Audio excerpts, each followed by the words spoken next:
Udah anggap aku sebagai saudara. Bersyukur buat kesempatan ini. Saya cukup menanti waktu ini teman-teman, untuk bisa ngomong betapa, meyakinkan kita betapa di luar dari semua pengalaman kita, kebenaran Tuhan itu harus yang paling atas. Justru kita harus merindukan mengalami kebenaran, bukan menjadikan pengalaman kita sebagai kebenaran. Nih, kalau kita jadiin pengalaman kita kebenaran, apa aja bisa bikin kita kecewa. Karena pengalaman kita beda-beda, nggak bisa disamain. Lu mesti kayak gua, nggak bisa. Kita semua punya perjalanan sama Tuhan. Yang sama itu firman Tuhannya dan Tuhannya. Pengalaman kita akan sangat berbeda. Nah, makanya hari ini aku bersyukur dapat kesempatan ini. Aku nanya pastor, apa temanya? Dia bilang nggak ada, pokoknya tentang baca Alkitab. Yang menjadikan saya pendeta adalah saya baca Alkitab. Sekarang sampai sekolah Alkitab saya nggak pernah menyadari. Di 2008 mulai baca Alkitab sendiri, dan ternyata itu sangat mengubahkan saya. Saya bikin Bible study, ajakin orang-orang dari 4 orang, salah satunya istriku sekarang. Terus kita berkembang 3,5 tahun, sekitar 200-an orang. Habis itu saya bubarin, karena 3,5 tahun itu sepanjang Yesus ngajar. Di atas itu kita takut jadi ahli Taurat, ya kan. Saya bubarin.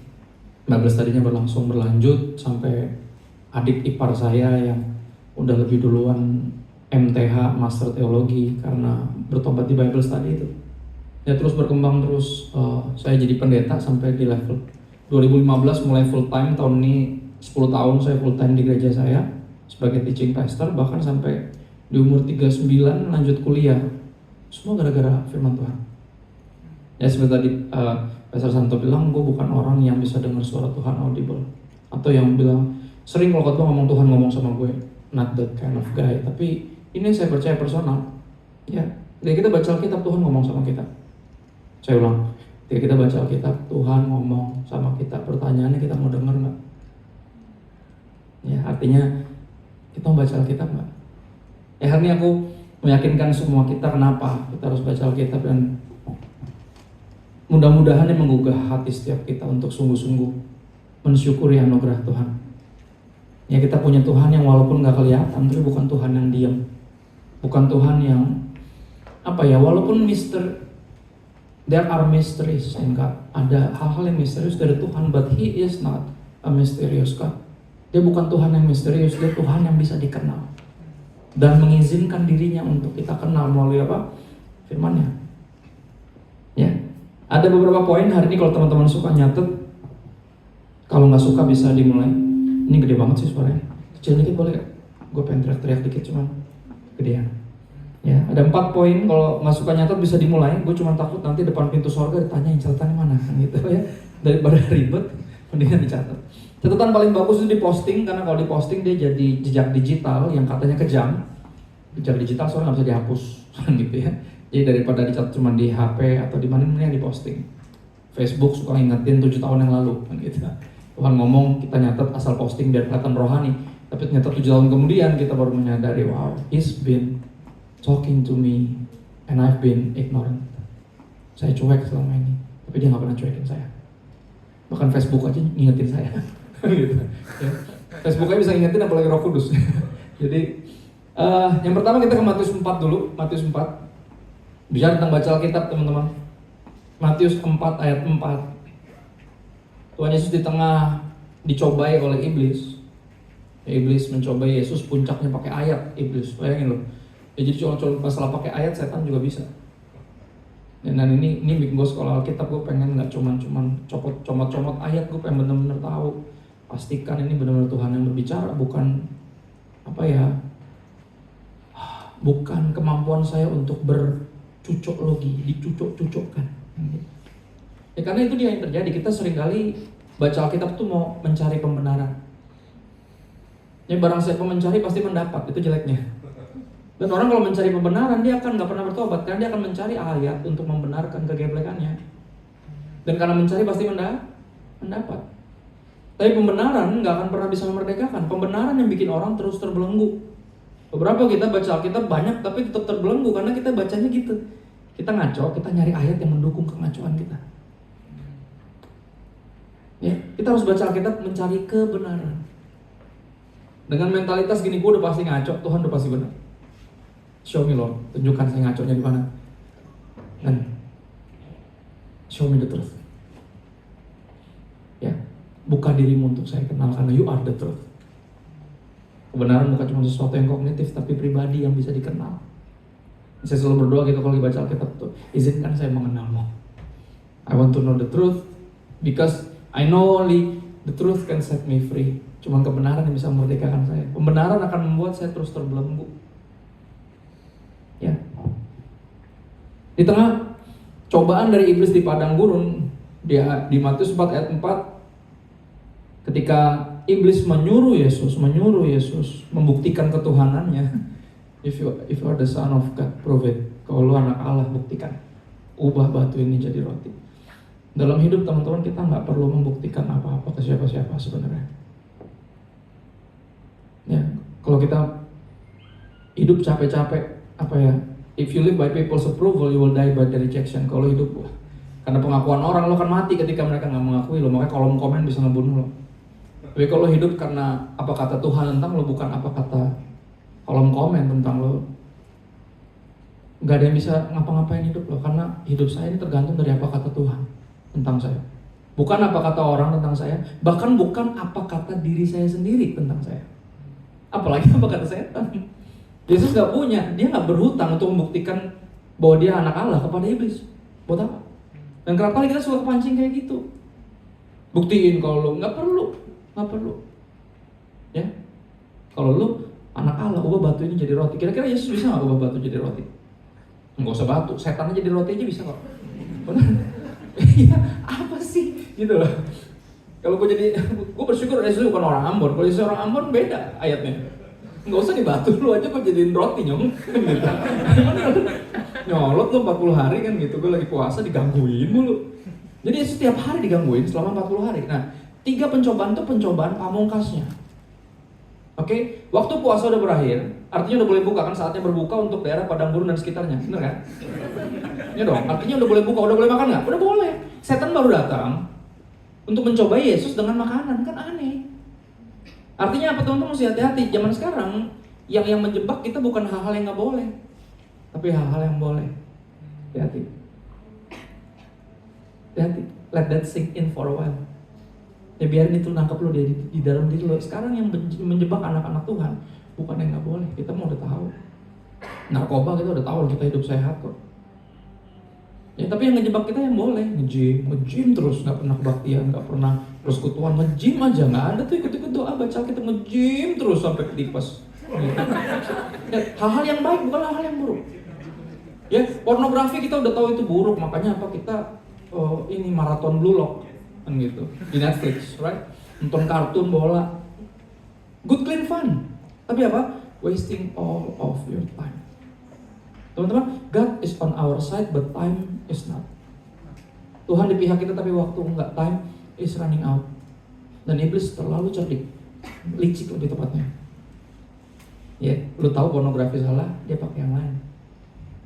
Hal-hal yang udah boleh, ingat udah boleh makan, dia baru datang pakai pencobaan itu. Kalau lu anak Allah, buktikan, ubah batu ini jadi roti. Dan untuk Yesus tahu bahwa dia nggak berhutang pembuktian kepada iblis. Ya, dia bilang apa, manusia nggak hidup dari roti saja, tapi dari setiap firman yang keluar dari mulut Tuhan. Ketika dunia ini berusaha mengambil hak ini untuk mendengar suara Tuhan dari kita, kita setengah mati membelanya seperti Daniel.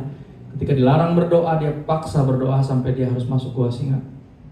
Kenapa? Karena bagi Daniel hubungan yang terpenting bukan hubungan kerja, dia jadi pegawai istana, bukan itu yang paling penting. Bahkan bukan nyawanya yang paling penting. Ingat, dia bukan hanya bisa diputus hubungan sama istana, pekerjaan dia di PHK, tapi dia juga bisa dibunuh. Dia bisa putus nyawa, tapi apa? Nggak masalah, yang lain bisa putus, tapi hubungan gue sama Tuhan nggak boleh. This is my right, ini hak saya untuk berdoa. Bisa nggak kita menganggap baca Alkitab itu bukan kewajiban tapi hak? Ya, jadi ketika ada yang melarang lu nggak bisa terima. Gue mesti makan, gue mesti berdoa, gue mesti kebaktian, nggak bisa. Ini hak saya, bukan kewajiban saya. Bener gak? Setiap malam ketika kita, kapanpun kita lapar, kita pasti nyari makan kok, percaya deh. Ya, Makanya kadang gini, kita orang ngajakin komsel gitu suka susah ya. Susah banget malah. Ada aja sibuk banget kayak nggak punya waktu, tapi kalau diajakin martabak setengah 12 malam berangkat. Coba, martabak yuk gas kan gitu. Cepat bener loh kalau martabak. Kalau baca Alkitab, Bible study, komsel gitu malas-malas gitu loh. Lihat ya, itu ada sesuatu yang sangat salah dalam diri kita. Kita mengira kita tuh nggak perlu itu. Nah ini yang disebut dengan namanya kematian rohani, teman-teman. Orang yang mati rohani nggak bakal lapar secara rohani. Makanya kita perlu dibangkitkan dulu sama Yesus. Dalam Kristus ada kebangkitan. Nah setelah bangkit kita baru bisa lapar secara rohani. Karena kita baru lapar, firman Tuhan adalah apa? Makanan bagi rohani kita. Manusia nggak hidup dari roti saja yang buat jasmani, tapi dari setiap firman yang keluar dari mulut Allah. Dia yang menentukan arah hidup kita, dan dia yang menjadi makanan kita. Kebutuhan kita, our daily bread, kebutuhan kita sehari-hari adalah firman Tuhan. Karena hidup kita ditentukan oleh apa? Firman Tuhan. Kita ke Yohanes 6 ayat 35 dan 51. Masih Yesus berkata kepada mereka, akulah roti hidup, bukan roti biasa. The bread of life, barang siapa datang kepadaku, ia tidak akan lapar lagi. Barang siapa percaya kepadaku, bukan cuma datang, ia tidak akan haus lagi. Berapa kita datang, tapi gak percaya. Itu yang bikin kita haus lagi, kayak perempuan Samaria di sumur, Yohanes 4. Apa yang terjadi sama dia? Dia sangat gerejaan, teologinya bagus, tapi apa? Hidupnya kosong. Dia masih punya kehausan yang tidak bisa terpuaskan. Dia udah pernah married 5 kali. Artinya apa? Dia mengira kekosongan di jiwanya bisa diisi sama jodoh. Dia pikir dia cuma belum ketemu orang yang tepat aja. He's wrong. She's wrong. You're wrong kalau lu berpikir ada lubang di jiwa lu yang bisa diisi sama apapun dan siapapun selain Yesus, karena yang bisa ngisi cuma Yesus. Maka Yesus bilang ini, kalau lu minum air ini, lu bakal haus lagi. Dan Yesus gak ngomongin sumur. Yesus ngomongin apa? Makanya dia bilang, panggil suami lu kesini. Gue gak punya suami. Bener, lu gak punya suami, lu udah married 5 kali.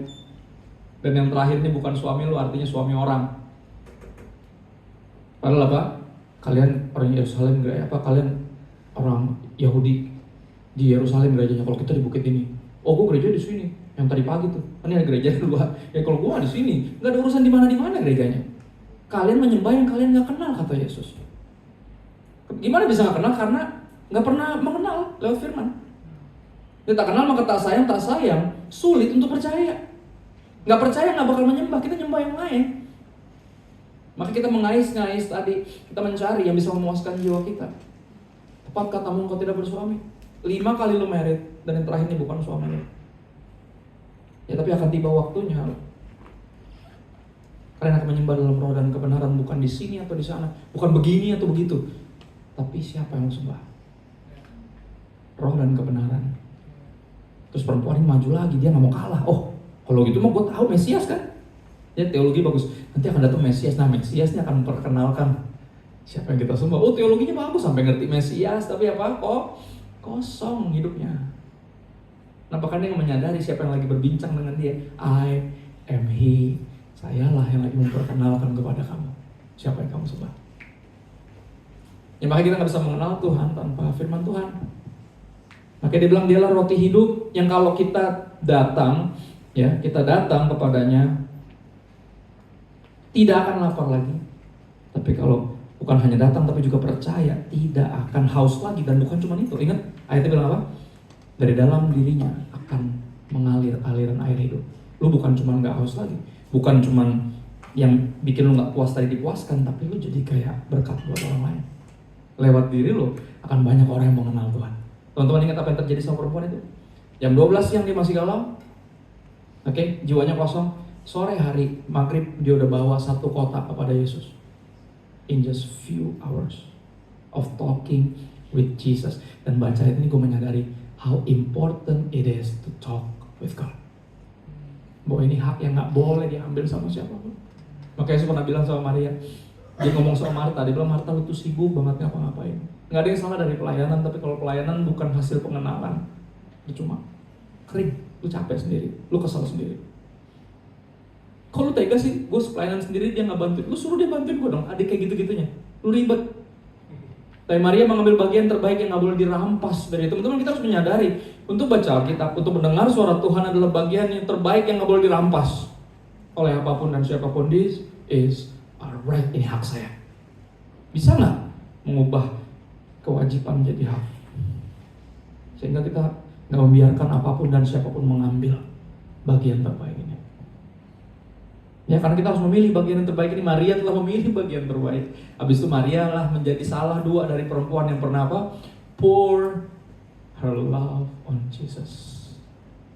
If worship like a perfume, saya akan tumpahkan semua until every drop is gone.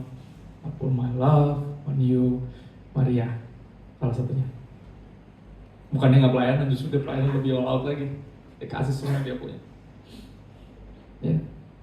Banyak yang pelayanan, tapi nggak terlalu banyak yang memberikan semuanya buat Tuhan. Banyak yang pelayanan karena kemuliaannya. Bagi dua segala pujian.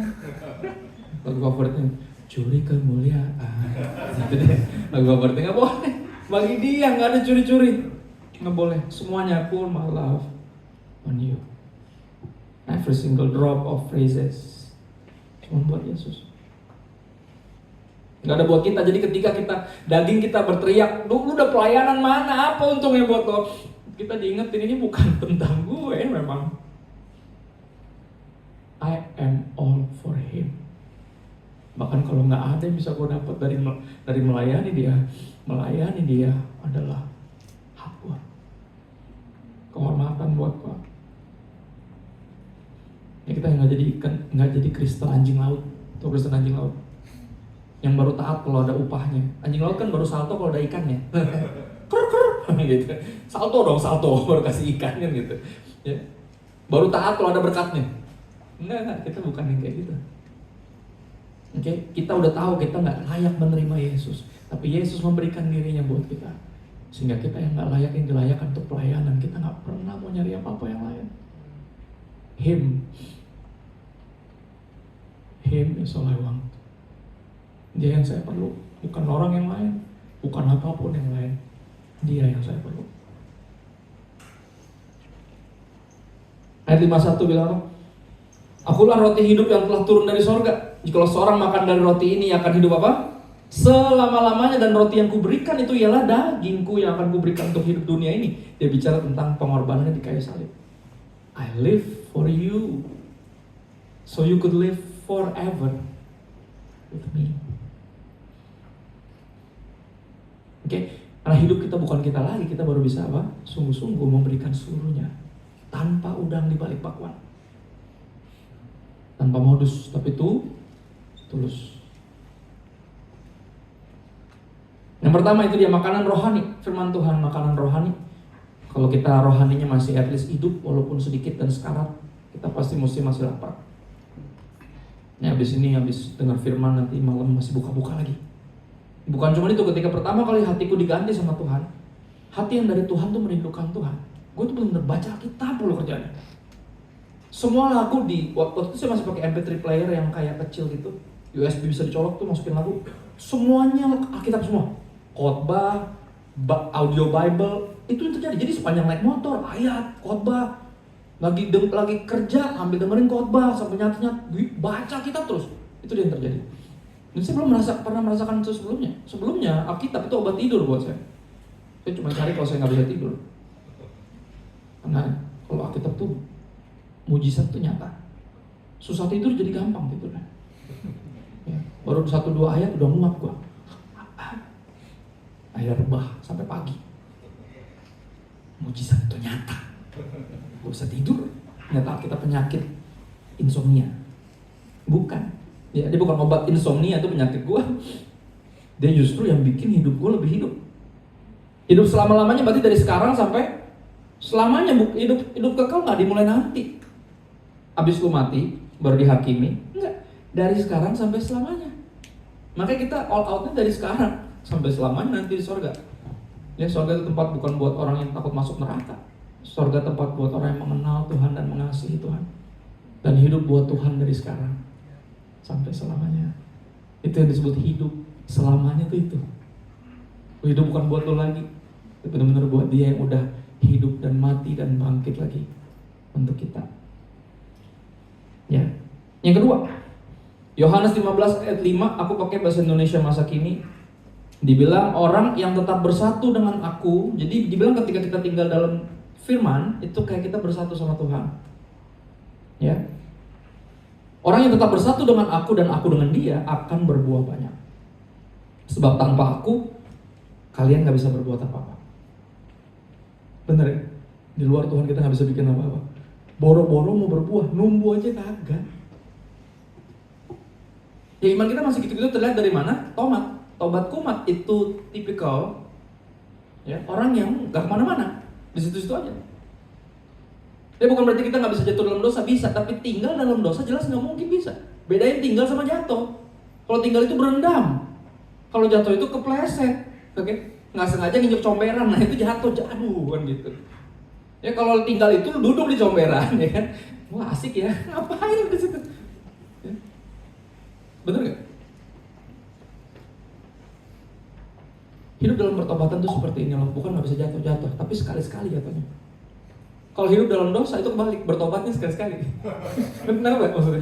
Bisa bedain nggak? Beda loh. Hidup dalam dosa, bertobat ya sekali-sekali bertobatnya. Pas KKR tobat seminggu, balik lagi. Habis retret 3 minggu, balik lagi. Itu hidup dalam dosa, bertobatnya sekali-sekali. Hidup dalam pertobatan, berdosanya sekali-sekali. Masih bisa, orang manusia biasa kok. Masih bisa, cuma nggak lama-lama. Langsung balik minta ampun sama Tuhan, Tuhan gue mesti nggak kayak gini lagi. Right? Bedain. Ya. Orang yang tetap bersatu dengan aku dan aku dengan dia, ia akan berbuah banyak, sebab tanpa aku kalian gak bisa berbuat apa-apa. Yohanes 15 ayat 7 dijelasin apa maksudnya tinggal dalam Tuhan. Ini poin kedua. Jikalau kamu tinggal dalam aku dan firmanku tinggal dalam kamu, minta apa saja yang kamu kehendaki, kamu akan menerimanya. Kenapa? Kok bisa? Kalau kita dalam Tuhan dan firmannya tinggal dalam kita, kita bisa minta apa aja yang kita kehendaki loh. Kita akan menerimanya. Kenapa? Kalau lu baca Alkitab, lu hidup dalam Tuhan, kehendak lu sama kayak kehendak dia. Apa yang dia pengen itu jadi yang lu pengen. Okay. Heal my heart and make it clean. Open up my heart, open up my eyes to the things unseen. Ubah hatiku, bersihkan hatiku dan bikin dia jadi bersih. Buka mata saya kepada hal-hal yang tak terlihat. Show me how to love like you have loved me. Tunjukkan kepada saya bagaimana saya harus mengasihi yang lain seperti engkau mengasihi saya. Ya, judul lagunya apa? Hosanna. Ada ingat liriknya? Heal my heart and make it clean. Open up my eyes to the things unseen. Show me how to love like you have loved me. Satu orang peluk dia dong. It's okay. She needs it. Ya, dibawa ke belakang juga boleh orang. Ya bisa personal time. Tapi yang lain jadi nggak bisa dengar firman. It's okay. It's okay. Ya. Ketika kita tinggal dalam Tuhan dan bukan cuma itu, firman-Nya tinggal dalam kita. Karena banyak orang yang cuma tinggal dalam Tuhan. Udah gereja, udah pelayanan, tapi satu arah. Ya, firman Tuhan nggak punya tempat di dalam kita. Itu yang bikin kita apa? Punya konflik kepentingan sama Tuhan. Tuhan pengen lo gini, tapi lo pengen yang lain. Jadi yang lo minta nggak pernah dikabulin. Kenapa? Karena yang lo minta bukan kehendak Tuhan. Yang lo minta hal-hal yang lain yang lo suka, yang menurut lo baik. Oke? Kita bukan hanya harus tinggal dalam Tuhan, tapi firman harus tinggal di sini. Firman dapat tempat nggak? Ya, kita ke Yohanes 5 ayat 38 sampai 40. Salah satu golongan yang paling sering bersih tegang atau berantem sama Yesus, siapa? Orang-orang yang tahu firman loh. Hati-hati. Jadi mereka ahli Taurat dan Farisi. Jangan pernah lupa itu. Dan ini yang Yesus ngomong tentang mereka. Apa masalah mereka? Mereka bukan kurang baca ayat, ahli kok. Lihat deh ayat 38 sampai 40 dari Yohanes 5. Dan firman-Nya tidak menetap dalam dirimu, kata Yesus. Sebab kamu tidak percaya kepada Dia yang diutusnya. Itu ciri-cirinya orang yang baca Alkitab tapi firman Tuhan gak punya tempat di dalam hatinya. Dia cuma baca buat nyari salah. Ya, banyak orang yang kayak gitu. Ya, orang-orang polemikus yang menyerang agama Kristen itu tahu-tahu ayat loh. Tapi mereka bacanya untuk nyari senjata buat menyalahkan kita, nyari-nyari salah. Dan Yesus bilang gara-gara apa? Karena firman-Nya nggak menetap dalam dirimu, nggak tinggal dalam diri lo. Dalam hati lo nggak punya ruang untuk firman Tuhan. Oke? Coba lihat. Dan ciri-cirinya apa? Lo nggak percaya kepada Dia yang diutusnya. Lo nggak percaya sama gue, kata Yesus. Kamu menyelidiki kitab-kitab suci sebab kamu menyangka bahwa olehnya kamu mempunyai hidup yang kekal. Tapi walaupun kitab-kitab suci itu tiap-tiap ayat itu memberi kesaksian tentang aku, namun kamu tidak mau datang kepadaku untuk memperoleh hidup itu. Teman-teman baca Alkitab. Itu cara kita untuk datang kepada Yesus. Mesti mengundang kita untuk datang kepada Yesus. Harusnya. Ya, salah satu anak pendiri Hamas nulis buku judulnya Son of Hamas. Dia ditarik sama Tuhan melalui firman Tuhan. Karena dia tiba-tiba terbersit di kepalanya tentang kasihilah musuhmu. Nggak tahu dari mana tuh ide. Di dalam keluarganya nggak ada istilah itu, mata ganti mata, gigi ganti gigi. Teroris kok. Oke? Bunuh-bunuhan, balas-balasan itu biasa. Tapi terbersit di kepalanya, kasihilah musuhmu, dan dia coba cari. Siapa yang ngomong itu? Di mana ada tertulis kayak gitu? Dan dia akhirnya menemukan di mana? Alkitab. Dari situ dia baca lebih banyak ayat lagi. Dan dia berjumpa dengan siapa? Kristus, dan memperoleh hidup itu. Cari bukunya deh. Son of Hamas. Ya, kalau mau ngomongin tentang Palestina Israel, ngomong sama dia. Kan dia tahu. Kan bapaknya yang bikin Hamas. Ya, jangan dengerin yang lain-lain, perdebatan sana sini, nggak usah. Kita doain dua-duanya, jangan doain salah satu. Ya, kita bukan Zionis juga. Kita doain dua-duanya biar dua-duanya terima Yesus. Karena dua-duanya nggak terima Yesus, itu problemnya. Kalau dua-duanya terima Yesus nggak akan ada kayak ginian. Ya, orang yang menerima Yesus nggak lagi akan mementingkan dirinya sendiri, nggak akan lagi berusaha mengambil hidup orang lain buat kepentingannya sendiri. Kita akan memberi hidup kita buat orang lain. Kenapa? Karena Yesus melakukan itu. Oke, mesti semua orang berdoa biar orang Kristen jadi radikal, karena radikal Kristen nggak mungkin jadi teroris. Kita penyebar cinta, bukan penyebar teror. Kenapa? Karena Yesus bukan mengambil nyawa, Dia memberi nyawanya. Kita akan memberikan hidup kita buat orang lain. Dan bagaimana indahnya dunia ini kalau semua orang saling memberi hidupnya buat orang lain. Right? Ini dia problem, bukan cuma tentang baca ayat. Banyak yang baca ayat, lu menyelidiki malah. Dan lu kira lu dapat hidup dari tiap ayat itu. Tapi enggak, ayat itu berbicara tentang saya. Come to me and you will have life, kata Yesus. Biar membaca Alkitab kita bawa kita ke Yesus, bukan menjauh. Karena berapa teman gue jadi progresif dan menjauh karena baca Alkitab. Aneh, that's weird. Kenapa? Karena dia nggak percaya bahwa Alkitab ini menulis tentang Yesus. Semua dari Kejadian sampai Wahyu. Berapa dari lu mengira Wahyu kitab antikris, ya kan? Benar gak? Oh, gue nggak berani baca Wahyu, Kak. Kenapa? Ada antikris, Kak, 666. Oh, itu ada chip apa? Cookies and chips. Choco chip. Coba lihat Wahyu 1 ayat 1. Coba lihat. Wahyu tentang siapa sih? Kalau udah nyampe bacaan yang keras, yang suara keras. Wahyu 1 ayat 1. Yuk, langsung aja baca apa? Inilah apa? Yang keras? Revelation of Jesus Christ. Who Jesus really is? The King of all kings. The King of heaven. Shangti, Kaisar Langit. Bahasa Cinanya. Oh ya, the King of heaven. Dan di Wahyu kita lihat ada tahta yang duduk di atas tahta yang kita sembah selama ini, dan 26 elders. Para tua-tua itu sujud lemparin mahkota mereka di bawah kaki sang raja itu. Dan dia yang kita sembah dari sekarang. Kita udah menyadari, kita udah percaya bahwa Dia adalah Tuhan dan Raja di atas segala raja. Nah, kita hidup dengan mentalitas itu bahwa Dia Raja atas hidup saya, bukan saya Raja atas hidup saya. Ya. Lukas 6 ayat 46 sampai dan 49 ini nyambung ke kehidupan sehari-hari. Berapa dari lo hidup sebagai raja dan ratu atas diri lo sendiri? Ciri-cirinya apa? Gampang. Lukas 6 ayat 46, coba lihat. Yesus bilang ini, mengapa kamu berseru kepadaku Tuhan, Tuhan, padahal kamu tidak melakukan apa yang katakan? Ngapain lo manggil gue Tuhan kalau lo gak menurut? Kalau kita gak menurut, artinya Tuhannya siapa tuh, Pak? Kita sendiri. Karena Tuhan kasih tahu, kita gak mau dengar.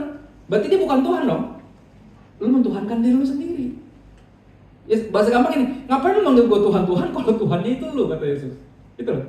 Kalau lu gak mau nurut, berarti lu Tuhannya, ngapain lu manggil gue Tuhan? Basa basi. Lu di mulut lu manggil gue Tuhan, tapi hidup lo menunjukkan lu Tuhannya. Lu hidup suka-suka lu sendiri. Gue udah larang, lu gak peduli, terabas. Gue suruh, lu malah diem.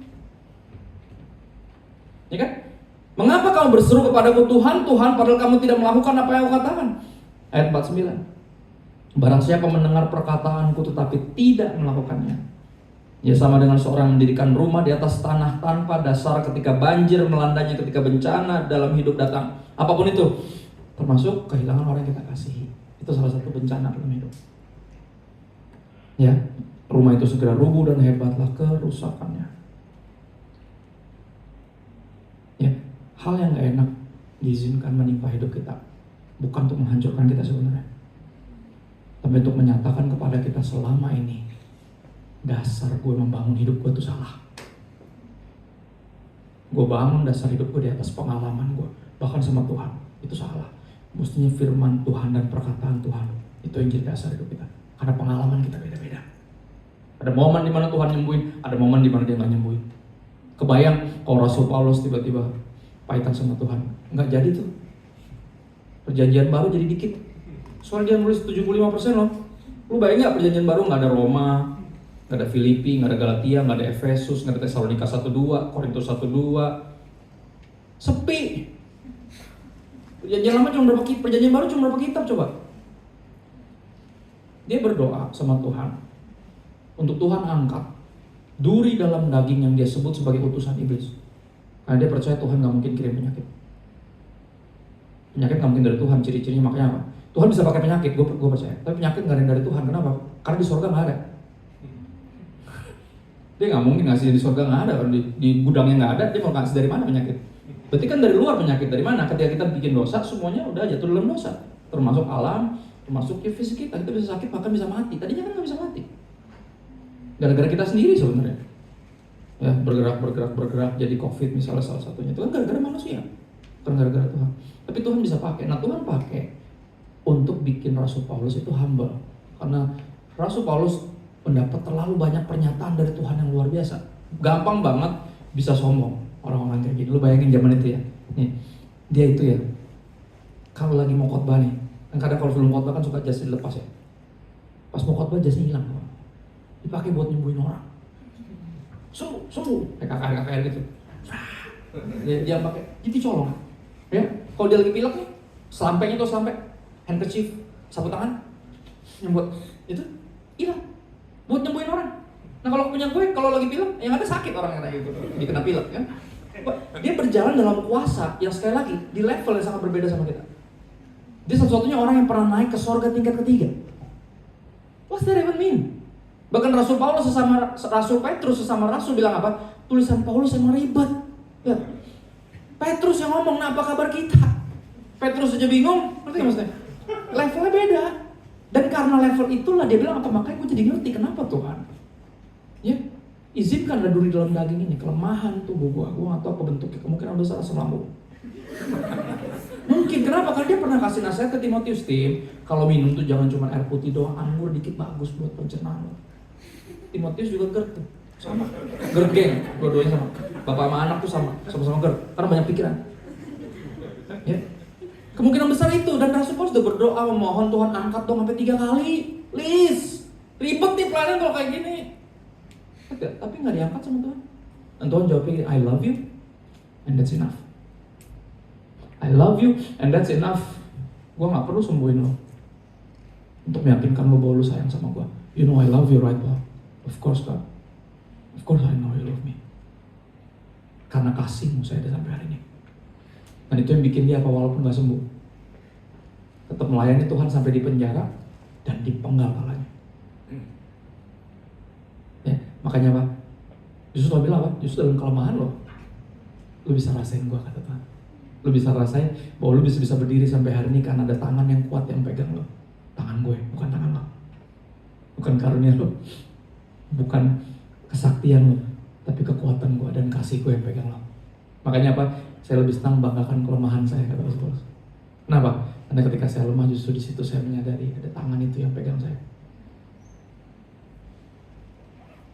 Ya.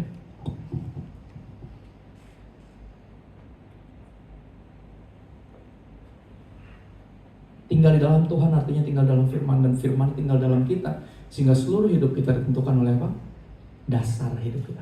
Semua yang kita lakukan berasal dari mana? The core of our life. Who? Jesus. The cornerstone of our life. Kita bangun seluruh hidup kita di atas Kristus dan firman-Nya, termasuk pernikahan, termasuk usaha nanti kalau ada yang punya usaha.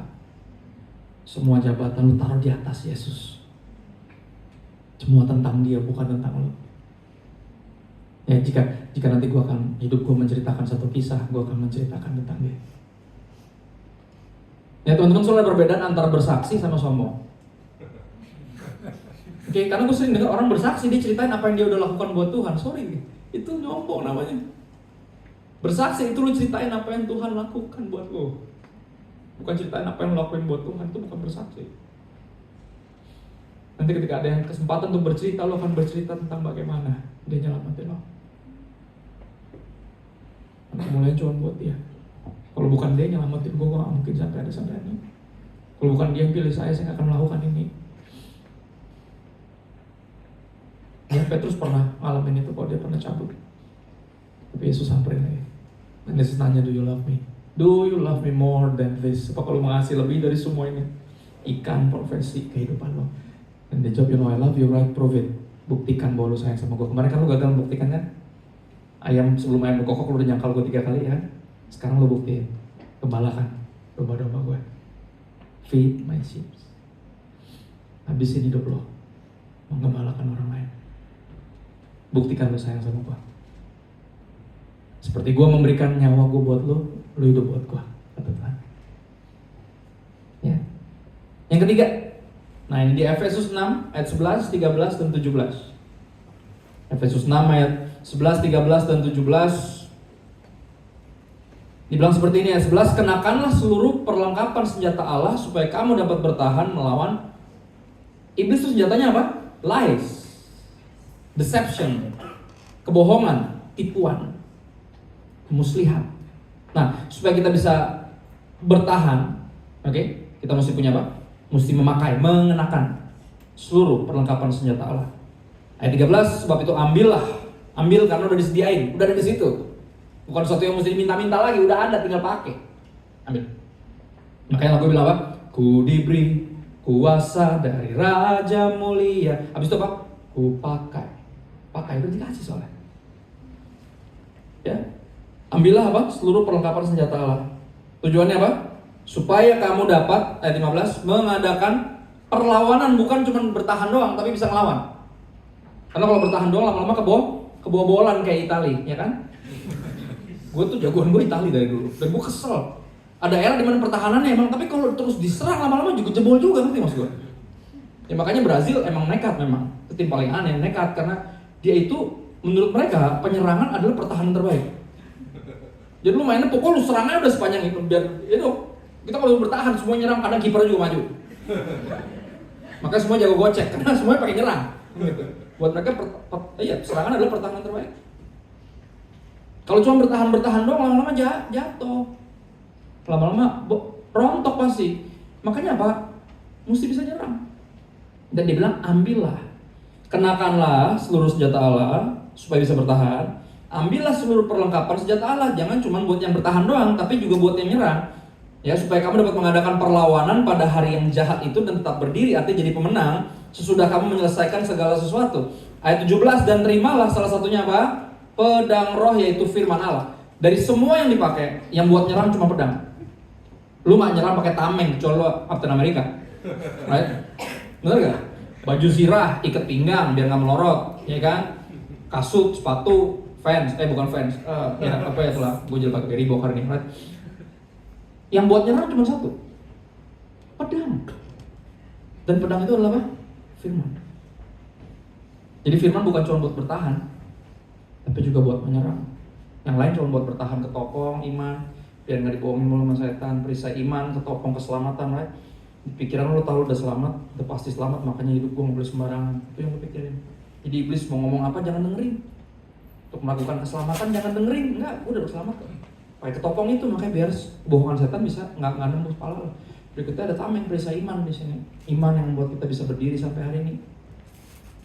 Ya bukan buat kita pengen ngatur Tuhan, tapi buat kita rela diatur sama Tuhan. Walaupun ketika diatur sama Tuhan, hidup kita jadi kurang enak karena banyak orang yang nggak suka, nggak sesuai sama dunia ini. Dianggap aneh, dianggap kuper, dianggap kupu, right? Jadi apa? Firman Tuhan adalah berikutnya. Yang pertama adalah makanan rohani, yang dimana kita tinggal di dalam Tuhan dan Tuhan tinggal dalam kita. Makanan rohani suatu kita masukin ke dalam diri kita. Ya makanya apa? Dan dia bukan cuma suatu yang kita masukin dalam diri kita, firman Tuhan, tapi Roh Kudus benar-benar tinggal di sini soalnya. Jadi ketika Roh Kudus ketemu dengan firman menghasilkan iman. Iman yang buat kita hidupnya mau diatur sama Tuhan. Dan ternyata dia bukan cuma makanan rohani, tapi dia juga pedang. Jadi bukan cuma makanan untuk bertahan hidup, dia pedang untuk menyerang iblis. Mantap ya? Aku kutip John Piper, hamba Tuhan yang udah senior banget, salah satu yang Tuhan anugerahkan saya bisa ketemu lewat internet. Dia tulis gini, apa yang membuat Anda berpikir bisa bertahan hidup secara rohani di dunia yang rohani, secara rohani gelap ini tanpa membawa senjata rohani, yaitu Alkitab? Kita hidup dalam peperangan. Dia cuma orang gila, bego, sama budak yang maju berperang tanpa senjata. Kalau budak dipanggil-panggil, woi ketinggalan boy ketinggalan, budak susah. Sudah disambit, kenapa? Dang, oh iya. Ya itu budak, nggak bisa dengar. Sudah ditoyang. Ya. Berikutnya ada yang bego. Dia maju aja, dia nggak tahu mesti bawa pedang. Woi pedang no, emang perlu? Itu dia, kasih tahu, perlu lah. Orang baju perang nggak pakai senjata, emang harus ya? Itu dia, itu bego, bisa dikasih tahu. Kenapa pentingnya? Diceritain kayak hari ini diceritain, gue bukan bilang lu bego, bukan, cuma maksudnya gue lagi ceritain kenapa perlu baca kitab, oke? Masih ada yang ngerasa ya? Anak kecil gini, kenapa perlu makan sayur? Anak kecil mesti dikasih tahu. Ya biar gedenya nggak sakit-sakitan, bener ya? Sampai ada tokoh dulu zaman dulu biar kita makan sayur namanya Popeye. Popeye sekarang jadi fast food, gue juga nggak tahu. Dulu sayur, ini makan sayur. Biar kita makan sayur. Kenapa? Karena makan sayur bagus. Tapi apa? Anak kecil karena masih doang nggak tahu. Dia pikir makanan yang enak-enak doang, sayur tuh nggak perlu. Nanti kalau udah tua makan sayur doang ya kan, rebus-rebus, nggak ada bumbu, nggak manis, nggak asin, nggak apa, itu dia. Ya, yang bego bisa dikasih tahu. Nah kalau yang gila nih susah. Ya, gila. Nah yang paling susah sebenarnya bukan yang gila. Kalau gila ya udahlah kita serahkan kepada Tuhan. Gila mau diapain lagi? Ya kan? Nah yang sombong ini yang paling ribet. Dia nggak ngerasa perlu bawa senjata. Gue bisa, apaan? Gue bisa, ngapain? Ngapain masih baca Alkitab? Ngapain masih ikut persekutuan Bible study? Ngapain sih? Nggak perlu. Gue bisa. Yang penting gue nggak jahatin orang, itu kan yang penting. Pernah dengar nggak orang Kristen yang kayak gitu? Saya nggak baca, saya nggak Alkitab-Alkitapan sih Pak. Yang penting nggak jahatin orang. Nah itu. Lo akan jahatin orang kalau lo nggak baca Alkitab. Karena orang bakal jahatin lo. Dan lo akan bukan hanya tergoda, pasti sangat terdorong untuk balas. Tapi cuma firman Tuhan yang mencegah lo untuk balas. Karena cuma di sini lo menemukan kasih lah musuh. Tampar di kiri, kasih di kanan. Berikan tanpa mengharap balas. Berdoa buat orang yang mencaci. Cuma di sini lo menemukan Yesus yang melakukan itu lebih dulu sama lo. Lo berteriak salibkan dia berdoa, Bapa ampuni dia apa yang dia bikin. Cuma di sini kita ketemu Yesus. Ya. Yang sombong lebih sulit diyakinkan bahwa kita perlu baca Alkitab. Yang perlu bisa diingatkan, lu dalam peperangan rohani lo. You need to bring a sword. Karena lawan kita bukan manusia. Lawan kita iblis yang cuma bisa dilawan pakai pedang roh. Iblis nggak bisa dilawan pakai tombak. Tombak kesucian pribadimu nggak bisa. Kemampuan untuk menahan hawa nafsu itu nggak akan cukup untuk melawan iblis karena dia roh. Roh harus dilawan pakai roh. Kayak gue bawa Alkitab kemana-mana kayak bawa senjata. Kemarin ke Semarang cuma bawa Alkitab doang, sekarang ke Lampung bawa Alkitab, cuma bawa baju ganti karena besok kuliah kan. Kemarin Semarang sore tektok, mesti mandi dong. Masa kuliah nggak mandi, nanti hadiratnya terlalu kuat, nanti pada rebah, bahaya. Ini orang belum pulang nih, jangan belum mandi, nggak tahu bener. Ya. Yang terakhir, Nah bicara tadi karena gue dapet judul, gue nyari poster gue di mana nih? Kok di Thor nggak ada poster gue? Tulisannya Fire Night, apa artinya? Malam api. Gue harus nyari yang berapi-api. Oke, kita ke Lukas 24, bagian terakhir ada sukacita. Soalnya terakhir, ya kan? Gue belum pernah ketemu sih tempat yang pas gue selesai khotbah tuh, we want more gitu belum. Semua tempat khotbah kalau gue bilang terakhir tuh bersukacita. Ya. Itulah dia perbedaannya kebaktian sama konser. Konser itu kalau dengar kata yang terakhir, this is our last song, yang artinya dilarang merokok, bukan artinya lagu terakhir kami, pasti semua protes. No, jangan dong, satu lagi, ada gitu, one more, satu lagi, ada yang satu album lagi, lah ulang lagi dong. Bayar nggak seberapa, soalnya lu bayar lagi baru gue lah, satu album lagi enak aja. Ya gue belum pernah tapi sepanjang gue khotbah tuh tiba-tiba ada gitu, gue udah duduk, buat gue cuma we want more, asik. Belum pernah, mungkin di sini bisa latihan, jadi nanti kalau berikutnya Pastor Santo bilang yang terakhir lu pada ya jangan dong gitu. Gua kayak yes terakhir, yes, sama banget jenggot gue lapar. Lukas 24 ayat 27. Ini bagian yang menarik.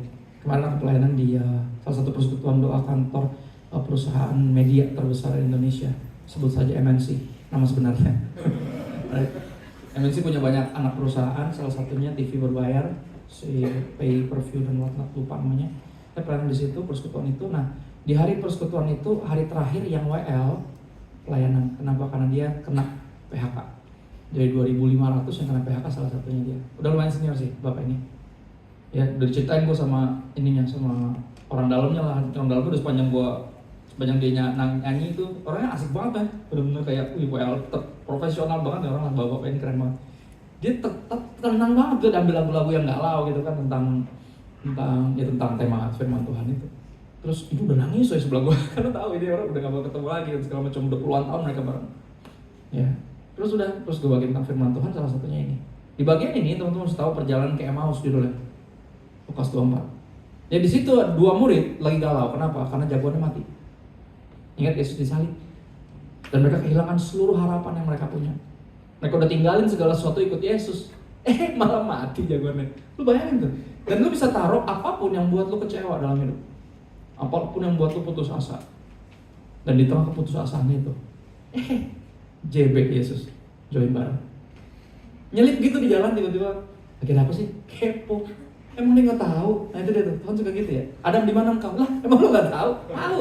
Ya, Tuhan kalau nanya gitu artinya dia bukan nggak tahu, dia mau ngasih tahu lu. Ngasih tahu lu apa? Bahwa dia ada di situ. Bahwa dia nggak pernah tinggalin lo. Asik ya? Pengen ngobrol nggak lo, tiba-tiba ada join, ada apa nih? Gitu. Terus mereka bilang kayak, lu orang asing ya? Anak baru lo, bukan orang dari sini. Ya, lu belum dengar yang berita terbaru nih bahwa harapan kami satu-satunya untuk kemerdekaan Israel. Ya si pembuat mujizat, si pengkhotbah yang luar biasa itu dibunuh, jagoan kita mati. Bilang gitu. Ya, apapun itu, ganti kisah itu dengan apapun yang buat lu merasa hopeless. Silakan, apa aja bisa apa aja. Ayat 27 bilang ini. Ada satu, lalu ia menjelaskan kepada mereka. Ini yang dia pilih lakukan di tengah our hopelessness. Dia memilih untuk berbicara.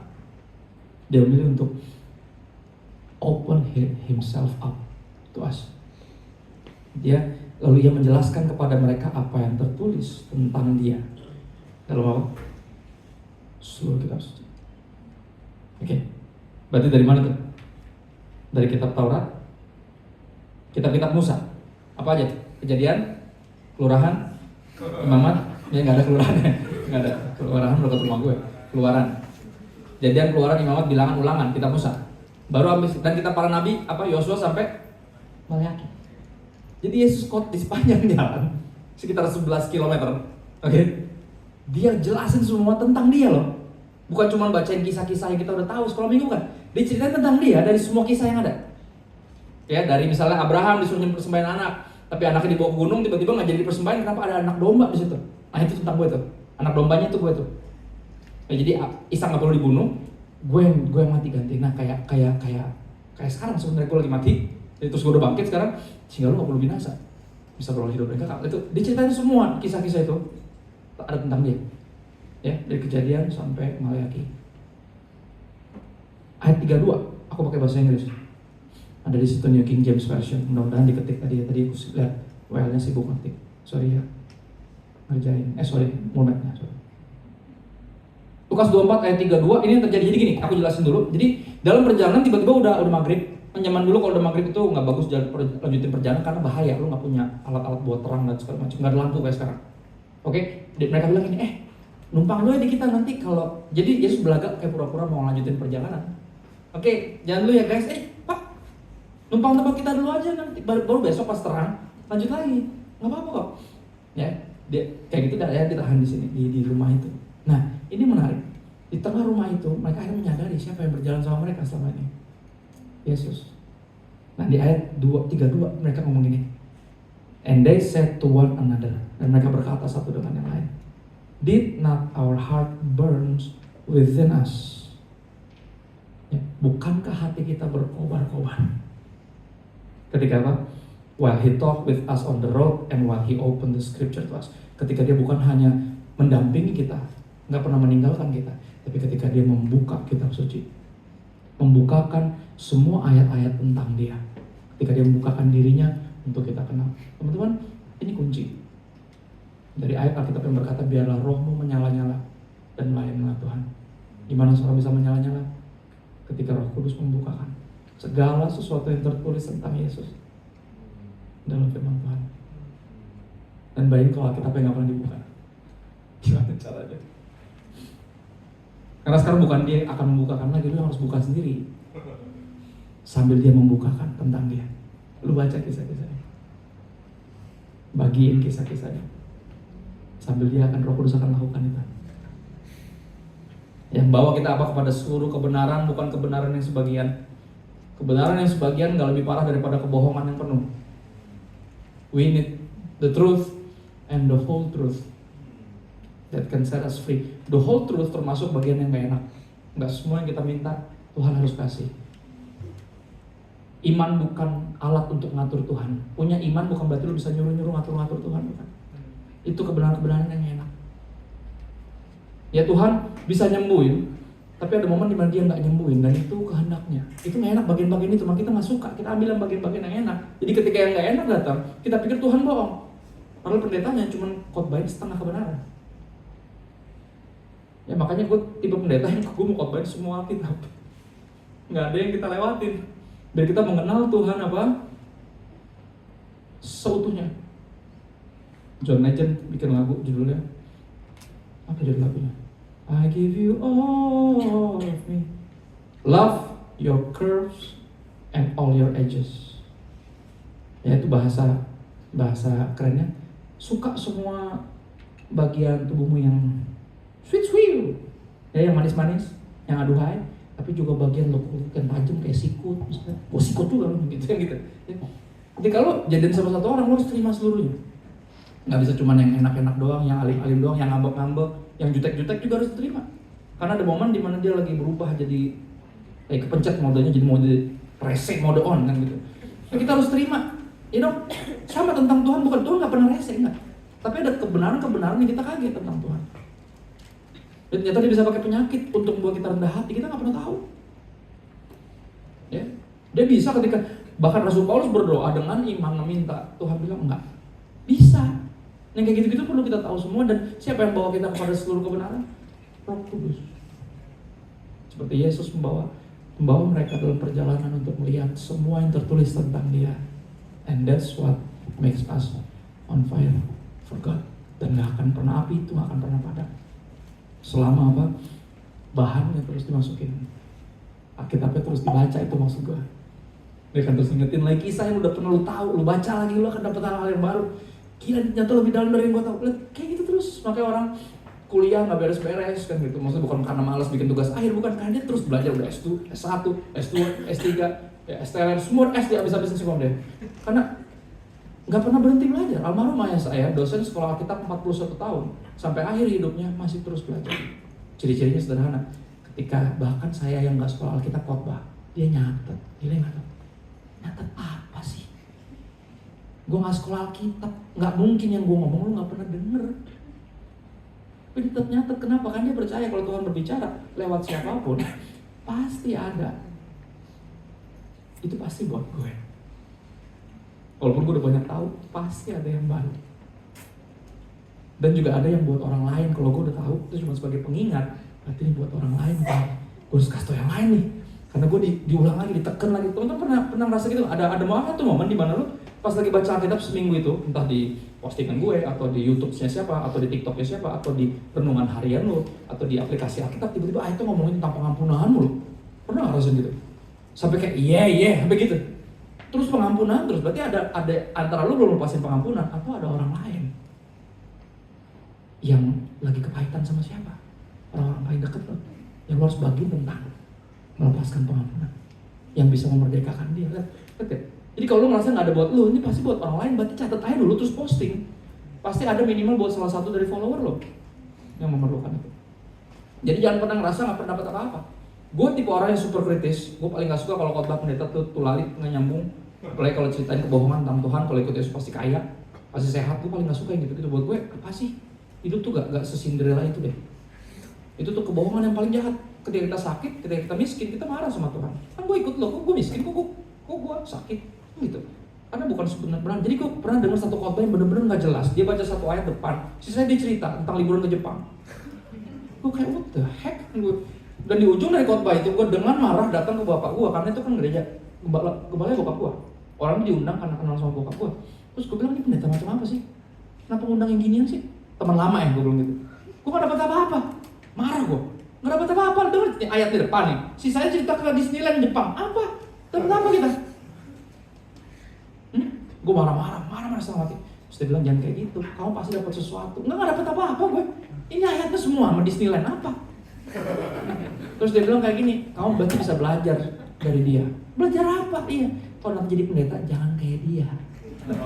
Oh, iya juga.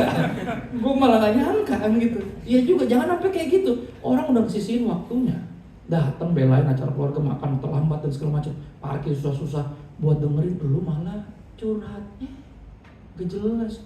Ceritain pengalaman lu yang belum tentu bener. Orang itu perlu kebenaran untuk dimerdekakan, bukan pengalaman lo. Yang malah bikin orang nanti pas gak ngalamin kayak yang lo alamin, dia bingung. Ngerti maksudnya? Gak ada yang salah dari cerita pengalaman, tapi pengalaman kebenaran yang kita alami, gak apa-apa. Ya, gak apa-apa. Tapi jangan itu terus, orang juga, ya dong, lu nanti kalau jadi pendeta atau apa, jangan kayak gitu. Ya, beritakan, jadi kalimat, aku tuh bilang kalimat apa yang ayahku bilang ya, ini juga jadi tips baca Alkitab buat kita. Gini, pastikan kita itu, kamu itu nanti bukan cuma pembicara. Pembicara, bisa bicarain apa ya? Apa aja. Ya, dan kamu juga bukan cuma pengkhotbah, karena pengkhotbah bisa khotbahin apa aja. Pastikan kamu itu pemberita firman. Karena pemberita firman gak bisa gak beritain firman. Karena itu yang orang perlu. The word of the living God. Firman Allah yang hidup, yang mampu menghidupkan, bukan hanya membangunkan yang tidur, tapi juga membangkitkan yang udah mati. Sehingga apa? Kita punya kelaparan dan kehausan rohani. Gue berdoa khotbahku bikin lu lebih haus, bukan dipuaskan. Karena cuma Yesus yang bisa memuaskan lo. Gue khotbah kayak gini untuk yakinkan lu Yesus yang lu perlu. Bahkan dalam segala kegalauan ketika lu gak berpengharapan, buka Alkitab lo.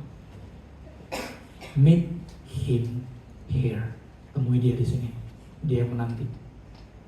Ada pernah bilang kayak gini, gue pernah ngomong kayak gitu. Nyokap gue bisa dengar suara Tuhan audible. Gue sempet ngiri, gue bilang sama Tuhan, gue pengen denger suara lu langsung gitu, enak banget. Pakai baju merah apa biru? Biru. Gue pengen lu bisa ngomong langsung, gue pengen dengar suara lu. Kata Tuhan, terus Tuhan kayak jawab kasih impresi, dia nggak berbicara, dikasih impresi. Ya udah baca Alkitab lah. Yang keras bacanya biar lu dengar suara gue. Gitu. Jadi kalau kita buka Alkitab, itu kita lagi dengar suara Tuhan. Jangan bilang Tuhan diam kalau Alkitab kita tertutup. Nangkep gak? Kayak lu punya HP, kok gak ada yang telepon gue ya? Lu HP lu mati. Nangkep gak? Bukan Tuhan gak berbicara, kita gak mau dengar. So apa ada undangan malam ini to meet him here. Temui dia di setiap ayat, di setiap lembar ini. Itu yang bikin kita berkobar-kobar dan menyala. Oke? Yuk, musisi boleh mainkan lagu sedih supaya saya terdengar lebih menyala. Enggak, meleleh lebih tepatnya. Nangis pasti itu. Oke. Aku tipe teman-teman bagi berdiri, aku nggak tahu pembaca Alkitab sampai mana. Beberapa baca Alkitab banget kayak ahli Taurat dan Farisi. Ada peringatan buat yang kayak gitu. Tapi peringatan utama lebih lagi ke yang nggak membaca firman Tuhan. Oke, rugi kalau nggak baca firman Tuhan. Ya, kita mesti menganggap ini hak kita untuk bisa berbicara sama Tuhan. Oke, ketika lu berdoa, lu yang ngomong sama Tuhan. Ya itu hak juga. Kita bisa berdoa dan dia dengerin. Tapi ada hak lagi yang suka diabaikan.